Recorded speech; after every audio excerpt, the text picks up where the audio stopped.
Larry, Frank, what up, buddy? how's it going? Where are you? I locked myself in my movie room because all the dogs will go crazy. So it's got that dark, ominous lighting. It's like you're in the Bat Cave. Yeah, I like it. That's better than the movie room. I'm going to use Batcave from now on. There you go. There you go, man. Thank you so much for taking the time to do this with me. I really, really, really appreciate it. Yeah, thanks for asking me to do it. It's something that I've only been able to really speak with our staff and a handful of other people about, but I think it's awesome to have other platforms to be able to discuss it and give different points of view. Yeah, I mean, I followed you for so long, and I think we originally met through Facebook, and just the things that you share just in your general life and your come up and all these different things have helped me immensely. And I just think that the more people that can hear your story, where you're at, how you handle things, your daily mindset, all that stuff, I think that you have nothing but positive things to offer people. So I'm going to spread this out as much as I possibly can, because I think you have a tremendous, tremendous amount of things to offer people. Awesome. Thank you so much for saying that. I mean, that's a big reason why I share a lot was kind of when I had met or become friends with you on Facebook, I had started sharing more. But for a long time, I just kind of kept my head down and just focused on work. And then I started to realize that when I was younger, before social media, I don't want to date myself too much, but there definitely wasn't social media. And the people that I saw that were doing well or that were sharing knowledge weren't anything like me. So they were people that would come to speak at my school that were talking about SAT scores. And for me, I wasn't sure if I was going to be in school for the next few months. So it never really resonated with me. So once I started doing a little bit better and finding myself, I realized that when I would speak to a friend or somebody else and they would be able to relate to that perspective, they took something from it. So at that point, I started sharing more and connecting more on social media because I felt that it actually could have some sort of impact. Big time. I mean, just for me personally, and I'll get into that in a minute, but I mean, how would you introduce yourself to everybody here? Like, what would you say? Like, who is Larry and what do you do? Because I know when I first met you and where you're at now, it is such an amazing, drastic, because I think I knew you when you had like one gym. Yeah. And now you have this franchise business that is just, it's crazy. Yeah. I mean, the way I explain myself isn't very good because anytime anybody meets me, they ask what I do, and I say I'm a trainer. And so, they're always, after a little while, they're like, wow, we didn't realize that you had all this. So I'm not real good at the formal introduction of it normally. My voicemail, if you call it, still says, hey, I might be with a client training. So, but yeah, I mean, now is, we're a 3-time Inc. 5000 company. We were said to be the 3rd fastest growing privately held company in all of Los Angeles. We have locations from Texas to Las Vegas, all through California to Florida. We made the Entrepreneur Magazine's top new franchise list, a bunch of stuff like that. So over the last few years, it's been incredibly crazy. I tell people it's like waking up and I feel like I'm putting on somebody else's shoes and standing in somebody else's house because it doesn't feel real. But I guess that kind of happens when you have your head down long enough and you grind long enough, there is that point where you kind of look up and you kind of accomplish something and it feels a little bit crazy. Yeah, and I know I follow a bunch of people on social media, and they talk about what you're talking about is like called the come up, like where you started to where you're at now. And you did a podcast that was an amazing podcast. It was really long, but the information that you put out during that podcast was just, it was priceless. And you talked about how you worked in a gym, and you knew people that worked in a gym, and that there was this whole subset of a business inside of these large gyms that the large gyms were basically ignoring. You know what I'm talking about? Yeah. And then how you started in just a park. You just started in a park, and you started hustling and handing out flyers and just talking to people. I mean, can you tell me a little bit about that? Yeah, I mean, even that podcast, he had me on, and he does basically interviews with, like, he's done several CEOs from 24 Hour Fitness, LA Fitness, all of the top people in the fitness industry. And so, a lot of his questions for me were kind of like, why do you think that you have this better? How have you been able to impact the fitness industry and steal market share away from these bigger companies? And what I was telling them was, it's like a lot of businesses, you look at how Netflix came along or how a lot of these companies come along, is a lot of these businesses focus on preservation of their current business model as opposed to what the true customer or client wants or what the advancements are to allow them to better provide a service. And that was me the whole time. Was I started in fitness at 16 years old as a personal trainer at 24 Hour Fitness. I did that because I was diagnosed with rheumatoid arthritis and Raynaud's, which is a circulatory disorder. And as a guy that doesn't like to listen, the doctor told me you'll never exercise. So what I did is I went in the garage, and for the first time I picked up a set of rusty old weights that my dad had. And I did exactly what I was told not to do.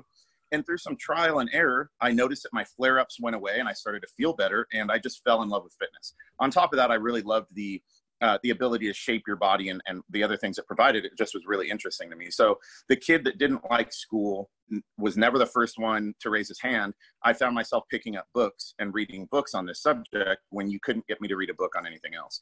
And I just truly loved what fitness had to offer. So at 16 years old, I was just dropping out of high school. I was living on my own with grown adults in East Side Lancaster in a rough area. And I had to use a fake ID to get my first job at 24 Hour Fitness, because at that time you had to be 18 years old. So other guys are using this fake ID to go out and meet girls at the club, and here I am using it to get a job as a trainer. I'm pretty sure I still used it for to meet a few girls too, but mainly it was mainly for the job. And so that's kind of how it started. And it just every spot that I worked at, all they cared about was how many supplements you sold somebody, how many packages you sold. And today, here I am. I will not say that the numbers don't matter. At any business, you have to reach certain goals. But what I realized was what you were providing, if you provided enough value to people, you had to focus so much less on that bottom line. You had to focus so much less on the sales because they came a lot more naturally. And that's really what drove me to do this, is none of them would do that. They wouldn't focus one meeting on a client's results. They wouldn't focus one meeting on how we could enhance the experience for the member. And when I say not one meeting, I mean that very literally. Out of all the years that I managed and trained in every department of every gym that I ever worked at, I never had one meeting that was focused on the clients or the customers, ever. And so it just made me say, screw it, I'm going to go out. I have no funding, no education, no idea what I'm doing. And I just went to a park, took my mom was my first client with my wife, my now wife. And I had to have my mom was 100 pounds overweight. And I literally told her, I said, Mom, look, I'm going to look absolutely crazy running around this park with no clients. Like, I need you to pretend you're a client. So my mom was like a mole. She would be running around with somebody and be like, isn't this great? Like, isn't this guy really good? And so I had Mom kind of like secretly trying to sell for me the one client at a time I'd be trying to get. And, there were obviously a million hardships, but, the thing that I came to value was the same thing that drove me to that place, which was every one client that showed up to that park was so incredibly valuable. That person could change whether or not I was going to make my car payment. That person could change whether or not I was going to put a present under the Christmas tree. And we started in 2008 during the recession.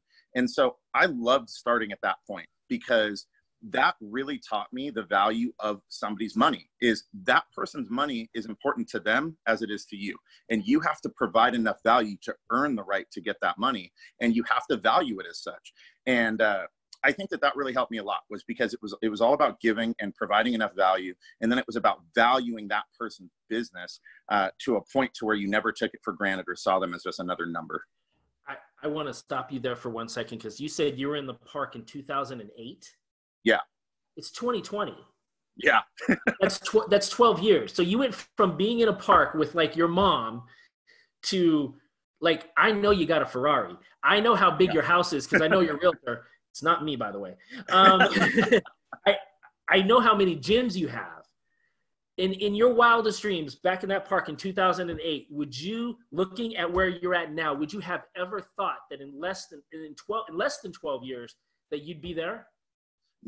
No, for sure not. And that's, what I think I love that you asked that, because that's one of the hugest things that holds people back, I think, from reaching for something, is if you ask somebody who's struggling to put dinner on the table to dream to be where they wouldn't even dare to dream today, they feel like it's irrational and they feel like it's crazy, because it is. And that's not how we work as people. Yeah. We work by saying, how do I fix the problem in front of me? And that's really how I worked. Was, my mom used to say, you're going to have gyms all over. And I would tell her to stop and be quiet because it almost frustrated me. I was like, look, I can't even eat today. Like, let's slow down with the world takeover talk. Like, let me just try to figure out how I could buy a pizza and not have to ask for your debit card number. So, you know, that really was it. Is I set small goals, and I made the decision when I left the corporate gyms, is I made a very clear decision to say, I think that I could provide something and I could make something of this, but if I don't, and I never make great money, I'm okay doing something that I love forever and just making a decent living. So I remember my biggest financial goal when we reached a few milestones was to gross $10,000 a month. So that wasn't including expenses or anything else, but to say, if I saw $10,000 a month come through the bank account, I would be really, really happy. And I was, you know, when we reached that goal, we had dinner and it was an amazing thing. And that's, I think, the amazing thing about setting goals and holding yourself accountable to working and doing what's needed to reach them is, without knowing it, you really start building this amazing snowball effect, because you reach that goal and it's just natural to set the next one. Even if it's small, even if you set, it's just 5 feet in front of you. Before you know it, those 12 years have gone by. And like I said, I wake up and I feel like I'm in someone else's house, because it isn't one goal. It's 1,000 goals between being at the park and where we are now. And it's a natural occurrence because you reach that goal. And if you love what you're doing, you want to make it better. You want to reach the next person, and you want to try to expand what you're doing, and you just do. Yeah, absolutely. You are in somebody else's house. You're in my house, and I need you to get out.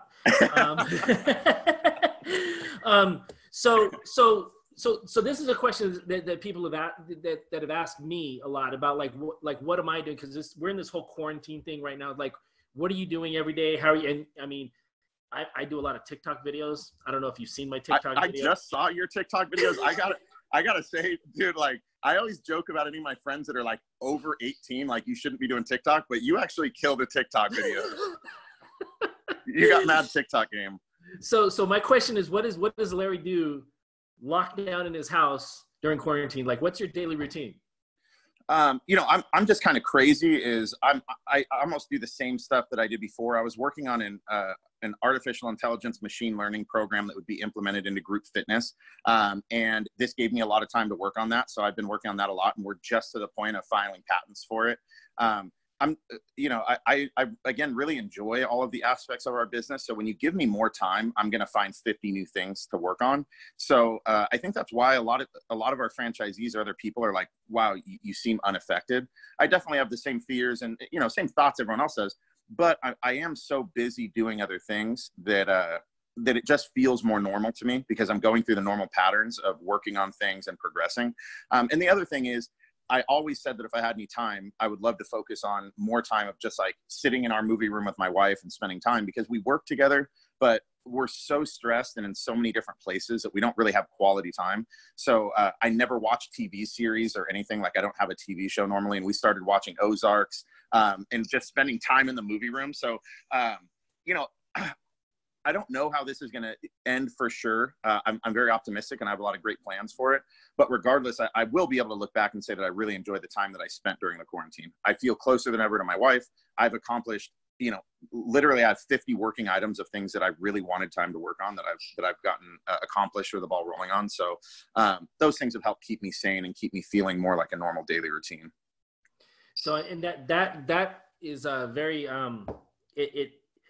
I talk about with my office, because I run a real estate office of about 200 agents, and I've run offices in Santa Clarita and so on and so forth. And in the last 8 years, I think that you've probably experienced this in your business, is that, you know, I've broken recruiting records, I've broken financial records, I've crushed my business, and we felt this tremendous growth through numbers, through finances. And I think right now that a lot of people don't understand that growth happens in a lot of different ways.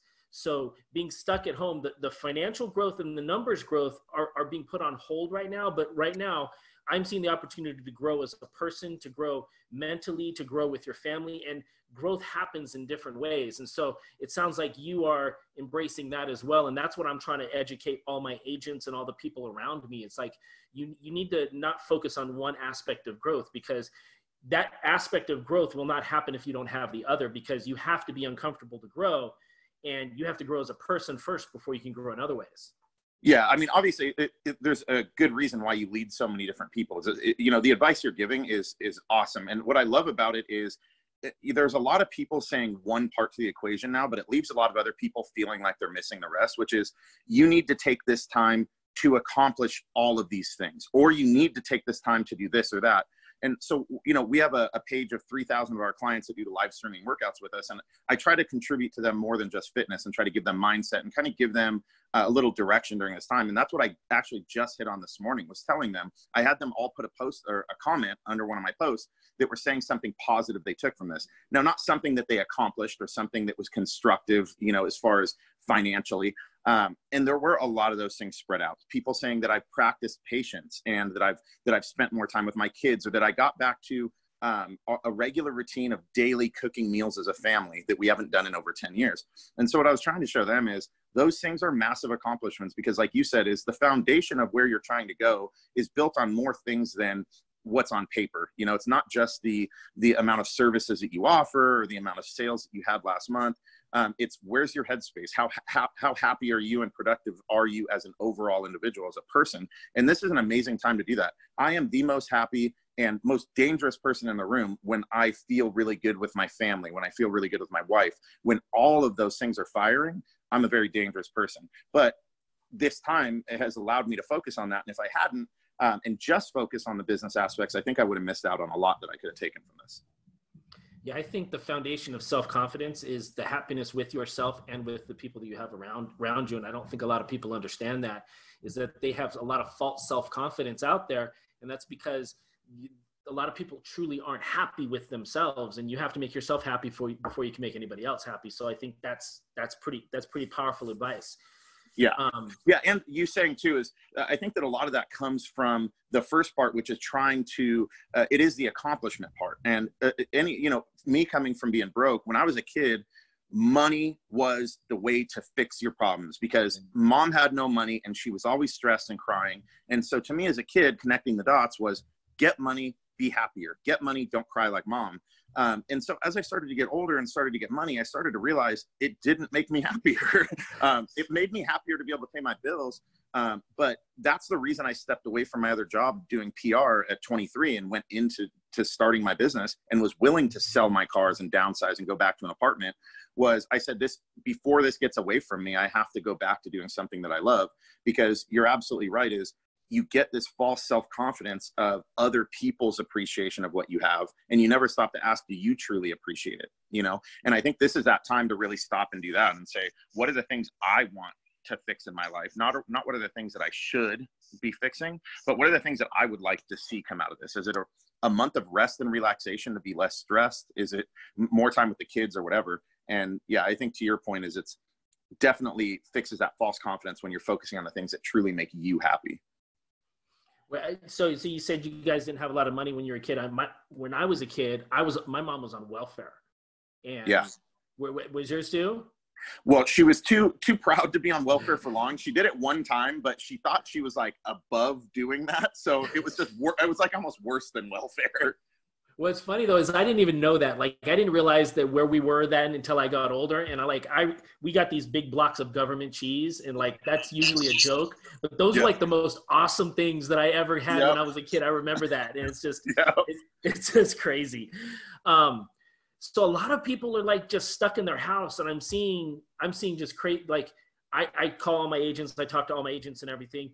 So if somebody wants to like work out, and like what advice would you give people that like, because I know actually I want to pull this back a little bit. You did a little rant on Facebook that I really appreciated about gyms that were still charging people.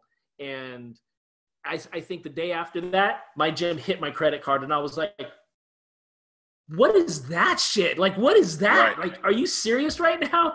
Like $120. And I'm like, and then I'm messaging them. I'm like, hey, can we put this on hold? Blah, blah, blah. And I got crickets.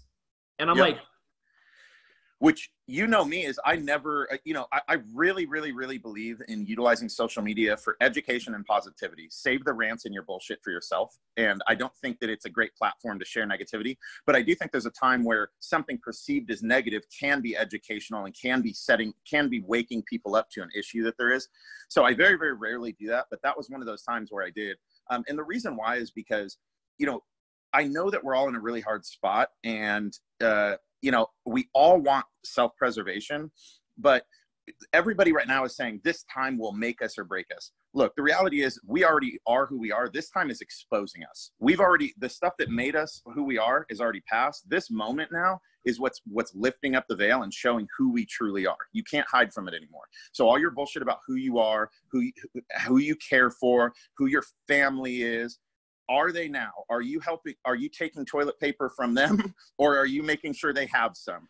And this was a time where I was really disappointed, because our industry, especially the smaller gyms like that we are in, always talk about family, the culture, how they care about the people. And they disappointed me greatly, because when the moment came for me to make a decision when we were closing our doors, there wasn't 1 second. I was driving in from another state. I got the phone call that there's going to be a lockdown, and we were told, and basically I said, look, you've got like maybe 5 minutes for us to compose all this and send it out to the franchisees by midnight. And is this going to be company-wide? Is this just going to be location-specific that's susceptible to this? And so I thought for, 30 seconds on the phone. I said, you know what? For the safety of our employees and everybody else, we don't know what this is. We're going to close every location. We're going to freeze every membership. Anybody that's already paid in the last X amount of days is going to get full credit towards their membership when we open. So they're not going to lose any days. These were all very common sense things. They came on the fly. We rolled it out and it was done.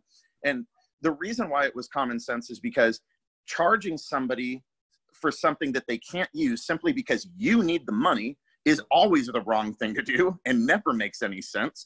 And it really pissed me off that so many people were making excuses for those people, saying, well, my gym is struggling. Dude, so are you. You probably don't have a job. There's all these other people don't have jobs. So why is it okay for me to take your money because I'm struggling when I know you're all in an epidemic and struggling too? It's my job as the person who cares for you to do what's right by you. And then I figure out my own financial situation. That's the way I explained it to my franchisees, to my staff. They all were 110% on board. There wasn't one of my franchisees, which I'm very proud of. We all, having franchisees, we butt heads on certain issues. I told every one of them, you're closing your doors by midnight tonight with a few hours notice, and you're not going to collect $1 in dues. And while I don't always see eye to eye with all my franchisees, they all started this business for the right reason, and not one of them argued with me. They all said that's the right decision. And so, it really upset me to see people to this day still charging these members.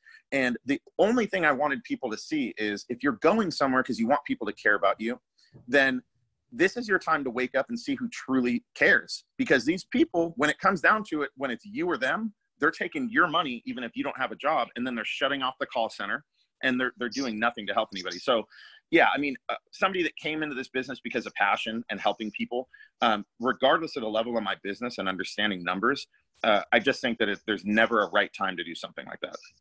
Yeah, and you're absolutely right. One of my favorite quotes, I think it came from Gary Vaynerchuk, I'm not sure, but he's like, adversity introduces you to yourself. Yep, 100%.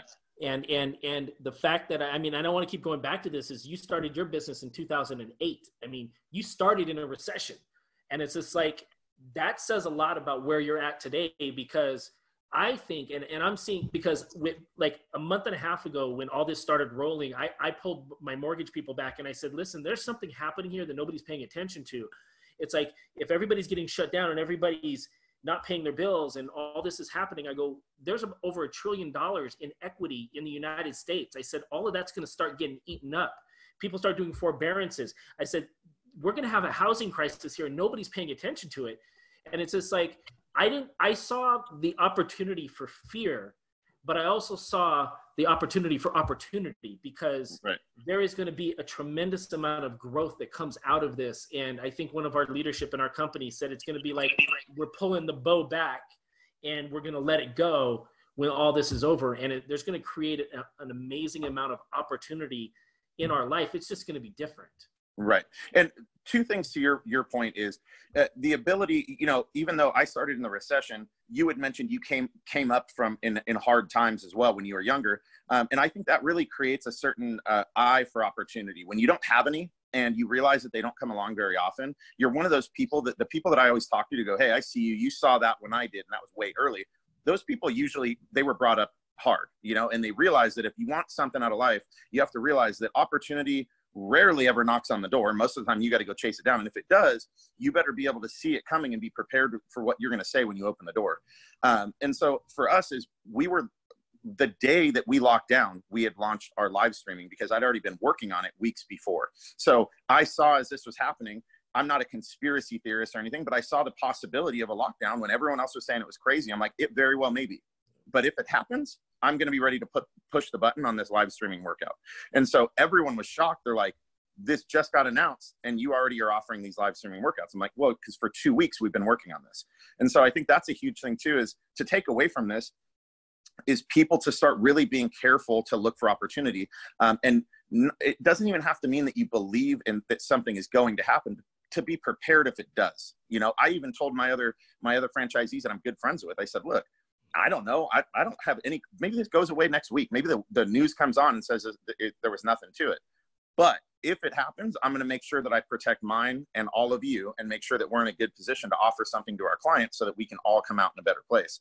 And the other thing that you had mentioned was the opportunity for fear or opportunity. And there was a huge thing that I learned with some of the top salespeople that I worked with. I never really liked sales. And it was because the way that they were teaching me was when we would talk to somebody about medical history, they would talk to us about how you make them feel if they don't commit to this today, they're going to die and their kids are going to bury them. And it's a big fitness sales, sales pitch. And it works very well, but I always hated it.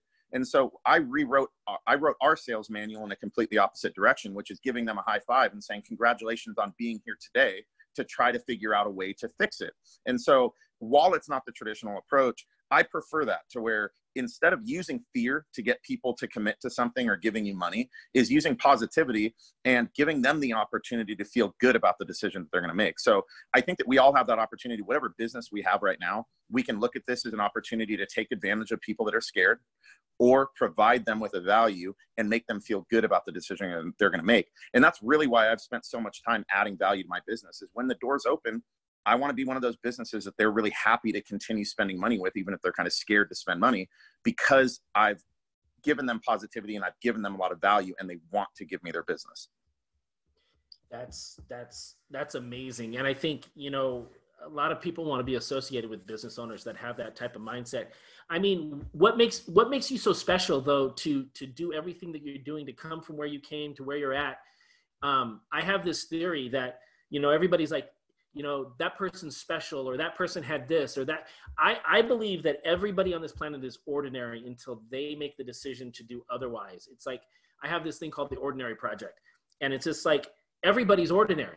There's nobody special. It's like, you get to decide when you want to be extraordinary. And, like that guy in the park, like, what made you special in that park? Yeah. The funny thing is I say a lot of the same thing, because now I get asked that a lot. 12 years ago, there were very few people asking what makes you special other than my mom. Mom would say you're special. But the funny thing is, one of my franchisees in Florida, he has the whole Florida region. He was one of my best friends in high school. And we talk about it now a lot because in high school, there was a whole group of people talking at a party and I wasn't there. And they all talked about who they thought was going to be most successful out of our class. They all named all these different people. And he ended up naming me. And the whole rest of the party was spent with them making fun of him for even suggesting me. And that was like the whole party was just like, how stupid could you be? And so what I always say is, there's something extraordinary about everybody. And most of the time they are the last one to see it. And the way that they find it is by finding a combination of what they were born, what talents they were born with, and what things that they're passionate about. If you can find a combination of those two things, you start to see it. But you'll notice that there's always that something about somebody that you're friends with that you're like, it's extraordinary. It's an extraordinary thing about them. Now, it just might be that thing that's because they're your friend, but there is a way in life to apply that to something, whether it's they're that social butterfly and maybe they find a niche in marketing or sales or public relations, how they connect to people. It's really trying to figure out what is that you were born with that you're really good at, that thing that people see in you, even if you don't necessarily see it yet. And that thing that you really want to wake up in the morning and do, because a lot of people say you don't have to be passionate about what you do to be successful. And I agree with that. I have friends that do not love what they do and they make money. But I always say, if I took that same guy who makes money now and is successful, and he applied that same work ethic to what he's passionate about, he'd be 10 times more successful. So yeah, I think that what makes somebody special is already kind of there. It's a matter of finding it.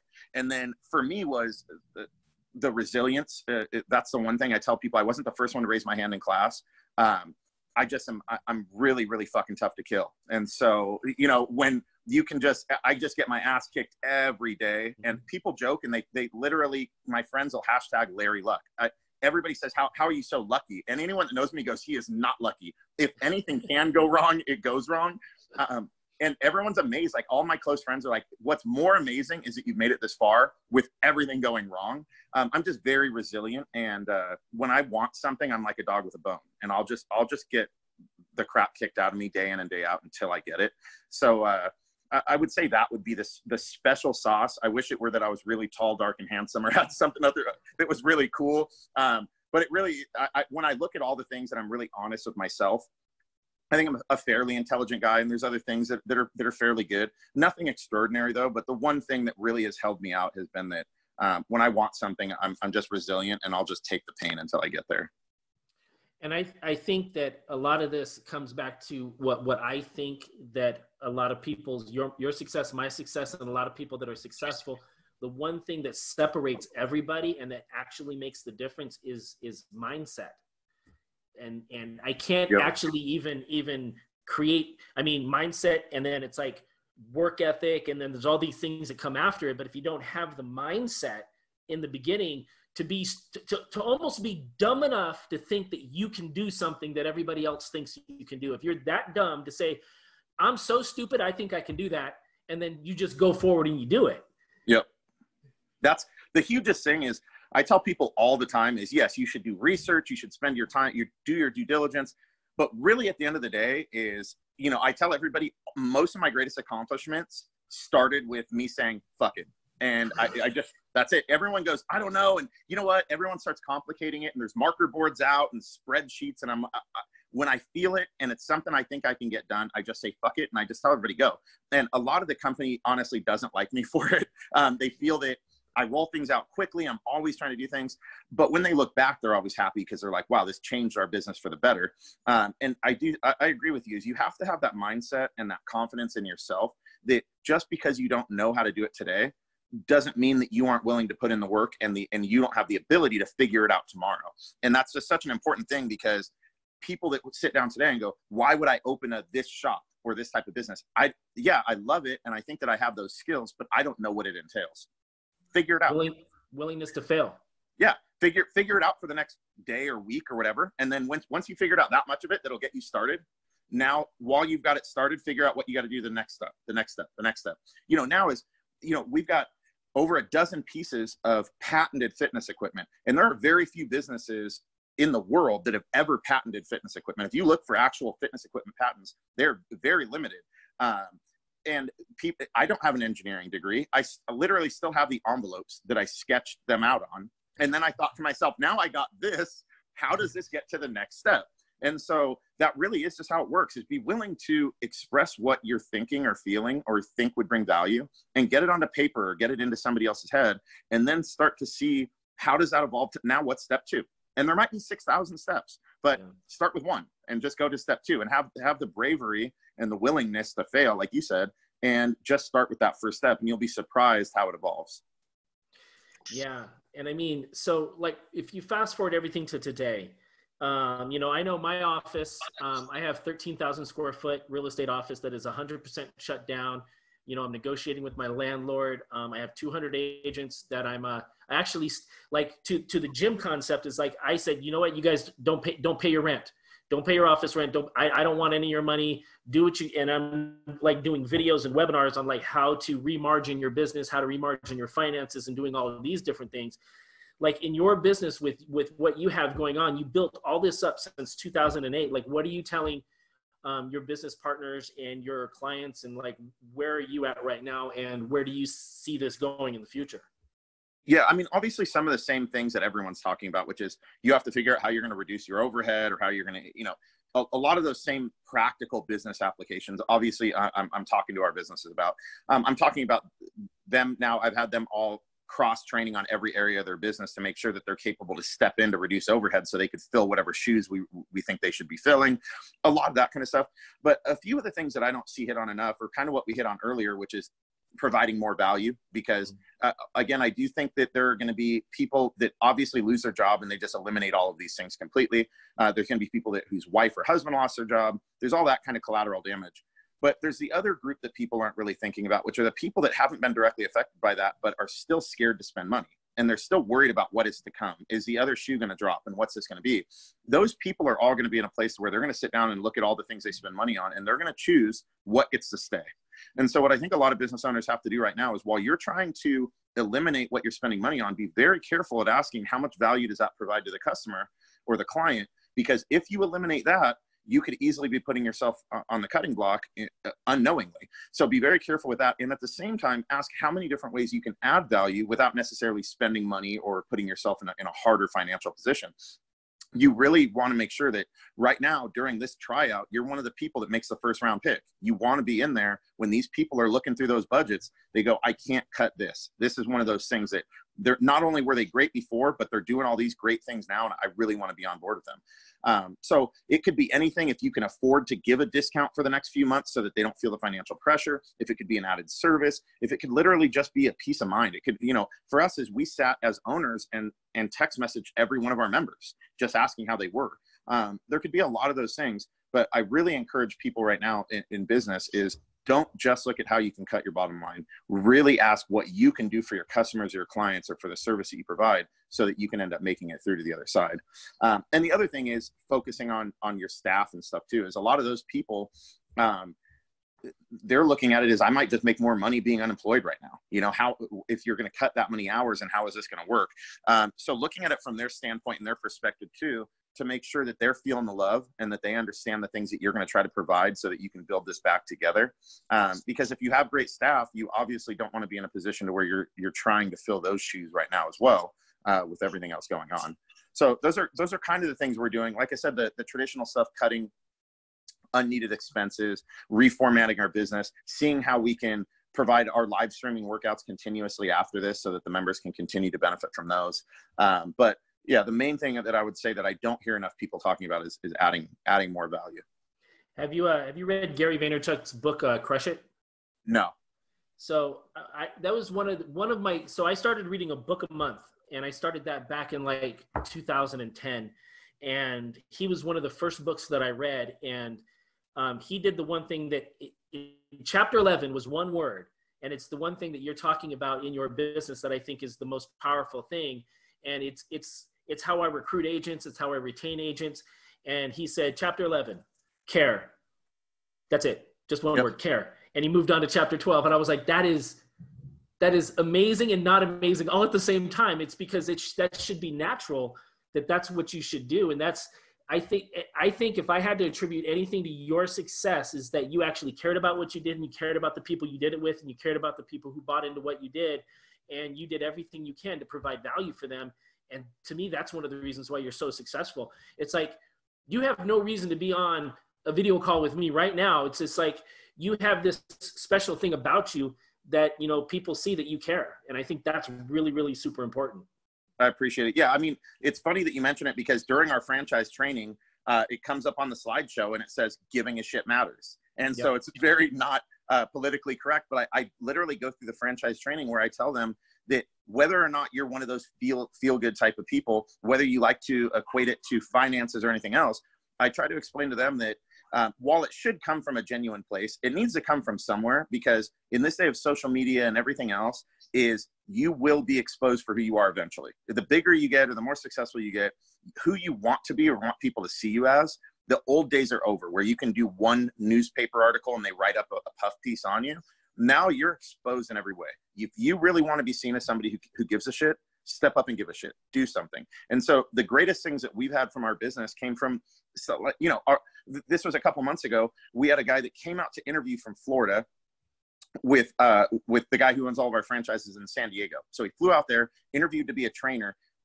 Our owner of all the franchises picked him up from the airport. He was super surprised. Like, this dude, I thought I was interviewing with a GM, and the owner of all the franchises picked me up. Spent the whole weekend with him. The guy ended up loving it so much, he relocated with one suitcase to a hotel room to be a trainer. And then I came out to do a big training that we had there, and I hadn't met him. I didn't know who he was.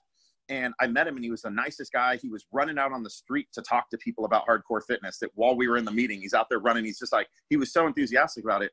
And when we left, I was talking to my sister, who does a lot of operations for us. And I said, man, I really love this dude. His energy was so good. He was so positive. He spent so much time with each one of these new prospective members. He really took the time to get to know them and their goals. And she said, yeah, it's crazy. He has no money and messed up on his paycheck. So the payroll company didn't pay him, and he's out of money for the next 2 weeks. So I hit up our franchise owner and said, hey, give this dude $2,000 and just to get him by, and you don't have to tell him who it's from or whatever, just give him the money. And so our franchise owner gave it to him, and the dude was so appreciative that for weeks he was hounding him, asking who gave it to him. And he finally told him that it was me. And now, without me trying to get any press for it, without our franchise, our franchisor wasn't posting that he was doing these nice things and driving him around town. This dude has spent months telling everybody how this is the best company in the world, and look at all these things we did. And the reality is, when you do something without expecting anything in return, or you don't ask for it, people want to give back. It's that law of reciprocation. They go, you helped me. I want to tell the world that this is a good company. So I do think in times like this, the people that are charging people that shouldn't be are going to be noticed for it. But the people that go out that extra mile to do the right thing and still care for their members and text them and do those kind of things, they're also going to be noticed. So you have an opportunity right now. Is what side of the fence are you going to be on? 100%. So as everybody's sitting at home and we're all sitting on the couch eating ice cream and doing TikTok videos, like what advice, what health, what workout and diet advice would you give people right now that are just like, it's easy to go for a run around the block, and it's also easy to sit on the couch and do nothing? Yeah, I mean, we'll be honest, the two biggest obstacles right now are accountability and the food. So I can get it, anybody could go online and find a workout right now. They could find it. Now it's a matter of, are you going to do it, and are you going to eat a cake afterwards? So what I try to tell people is, at this moment, we fear a little bit less the initial fear that the grocery stores were going to close and we weren't going to have food.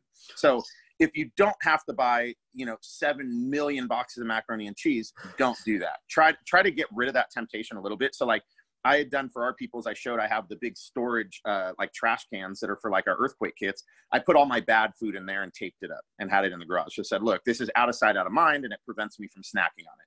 So if you can eliminate some of those temptations, that's going to be good. The other thing is accountability. Whatever workout you do, try to do Zoom, try to do something else with somebody that you want to work out with. So I've got some of my clients where I pair them up. They do our live streaming workouts, but again, just having access to a workout doesn't do it if you don't actually do it. So what they do is they commit to a time where they Zoom each other. They can see each other. They have to meet at that time to see the class, and they can see each other working hard. They're not there drinking their coffee, just typing what a good workout.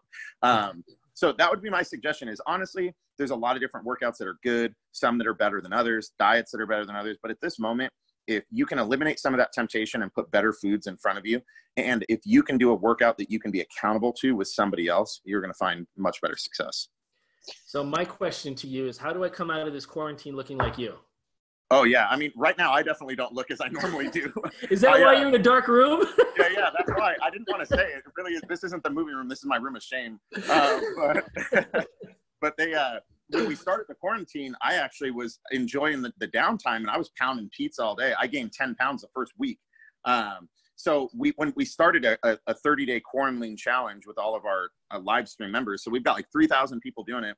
And I promised them I would do it with them. So the first week I lost 10 pounds. The next week I struggled, didn't lose any weight. Now this week I'll probably have lost like 5 pounds. So I'll probably come out in decent shape. But the reason I'm giving the advice is because that's what's worked for me, is the accountability of me knowing that I'm having to post a picture of the scale for them every week makes me really not want to disappoint them. And that's the same aspect as if you guys find somebody else that you're going to do that with, you're going to think twice. If you want to go grab the Oreos, you're like, man, Mike's really going to be disappointed in me when we send each other our scale numbers next week. So if you can find something like that, it definitely makes you think twice.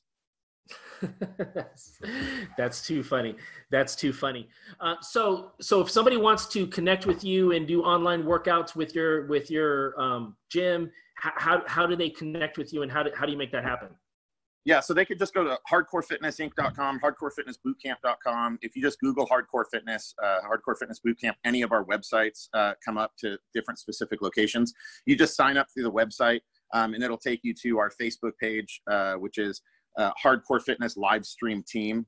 And so we all stay on there. We have individual location teams. So even if you're not a part of our gym, whatever city you're in, we'll add you to that city group. So you have those subset teams in there that do extra things as well. So yeah, it's $19.99 a month, and we have diets on there. We do weekly challenges where we give away prizes. So we'll post up little 2-minute workout challenges. Whoever participates will be in for a raffle for protein powder, other things. So we do a bunch of stuff just to try to keep people active. So it's a fun deal, and it's one solution that people could consider. That's awesome. That's awesome. I would love to talk to you. You and I could probably talk all day if we wanted to, but forever. I know you have things to do. I got a dog running around upstairs that's barking its head off right now. But I just want to thank you so much for this time. I really, really, really appreciate it. Is there anything you wanted to say before we wrap everything up? No, thanks for having me on. And yeah, definitely let's try to do something again later, and we'll hit on some other stuff. Like you said, I'm sure we could talk forever. So absolutely. Thank you so much, man. And if you guys need anything, your family needs anything, feel free to reach out. I hope everything's going well. And, thank you again. Awesome. Thanks, Frank. Have a good one over there. You too. Bye-bye.